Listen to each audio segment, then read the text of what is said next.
एक घोंसला था, एक नन्ही चिड़िया उसमें रहती थी। एक दिन कहीं से एक कौवा उड़ता हुआ वहां आ गया और उसने चिड़िया के घोंसले के पास बैठ गया। उसने चिड़िया से प्रेम भरी बातें की और दोनों ऐसे बातें होते मित्रता हो गई।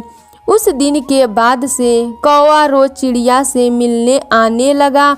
दोनों खूब बातें करते और एक दूसरे के साथ समय व्यतीत करते। कई बार वह भोजन के खोज में भी साथ साथ जाते। एक दिन कौवा और चिड़िया भोजन के खोज में निकले। उड़ते उड़ते वे एक गांव में पहुंचा। वहां एक घर के आंगन के पास चटाई पर लाल मिर्च सूख रही थी। जब कौवा की दृष्टि लाल मिर्च पर पड़ी तो वह चिड़िया से बोला, देखो देखो लाल मिर्च। दोनों ने नीचे चटाई के पास आकर बैठ गए।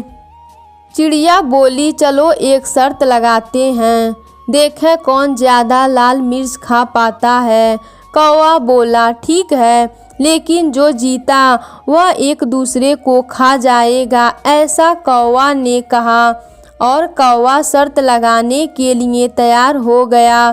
चिड़िया ने सोचा, कौवा तो मजाक कर रहा है, इसलिए वह भी तैयार हो गई। दोनों लाल मिर्च खाना आरंभ कर दिया। चिड़िया ईमानदारी के साथ एक एक लाल मिर्च खा रही थी, लेकिन कौवा चिड़िया से नज़र बचाकर बेईमानी करने लगा। वह कुछ मिर्च तो खाता, लेकिन कुछ मिर्च चटाई के नीचे छुपा देता। इस बेईमानी के कारण कौवा जीत गया। जीत की खुशी में वह चिल्लाने लगा, मैं जीत गया, मैं जीत गया, अब मैं तुम्हें खा जाऊंगा। कौवा की बातें सुनकर चिड़िया बहुत दुखी हुई। वह तो कौवे को अपना मित्र समझ रही थी, लेकिन कौवे ने अपनी असली रंग दिखा ही दिया। कौवा चिड़िया को खाने के लिए उतावला होने लगा।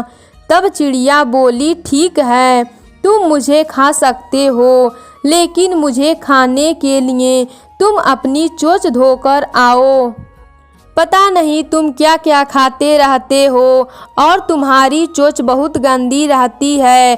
कौवा चिड़िया की बात मान गया और वह उड़कर नदी के किनारे गया। उसने नदी से पानी मांगी तो नदी बोली, मैं तुम्हें पानी देने को तैयार नहीं हूँ और मैं तुम्हें पानी तभी दूंगी जब तुम एक मटका लेकर आओगे। उसमें जितना चाहो उतना पानी ले जाना। कौवा उड़ता हुआ कुम्हार के पास गया और उसने मटका बनाने को कहा। कुम्हार बोला, मैं तुम्हारे लिए मटका बना दूंगा, लेकिन उसके लिए मुझे मिट्टी की आवश्यकता होगी। अभी मेरे पास मिट्टी नहीं है, मुझे मिट्टी लाकर दो। कौवा उड़ता हुआ खेत में पहुंचा और अपनी चोंच से मिट्टी खोदने लगा। तब धरती माता उसे कहती है कि पूरी दुनिया जानती है कि तुम गंदगी खाते हो, इसलिए मैं तुम्हें चोंच से मिट्टी खोदने की अनुमति नहीं दूंगी। क्योंकि तुम्हें मिट्टी चाहिए तो तुम कुदाल लेकर आओ। कौवा लोहार के पास गया और उसने बोला, मुझे एक कुदाल दे दो। लोहार बोला, यदि तुम्हें कुदाल चाहिए तो मुझे आग लाकर दो। तब कौवा एक किसान के पास गया। वहाँ किसान की पत्नी खाना बना रही थी। कौवा उसे बोला, मुझे आग चाहिए। किसान की पत्नी ने चूल्हे में से जली हुई एक लकड़ी निकालकर कौवे के चोंच पर रख दिया। आग की लपट उसके पंखों तक पहुंच गई और कुछ ही देर में कौवा जलकर भस्म हो गया। इस प्रकार से छल करने वालों को धर्मराज जी फल देते हैं। हर किसी का लेखा जोखा उनके पास होता है। किसी के कर्मों का फल जल्दी दे देते हैं और किसी के कर्मों का फल बाद में देते हैं।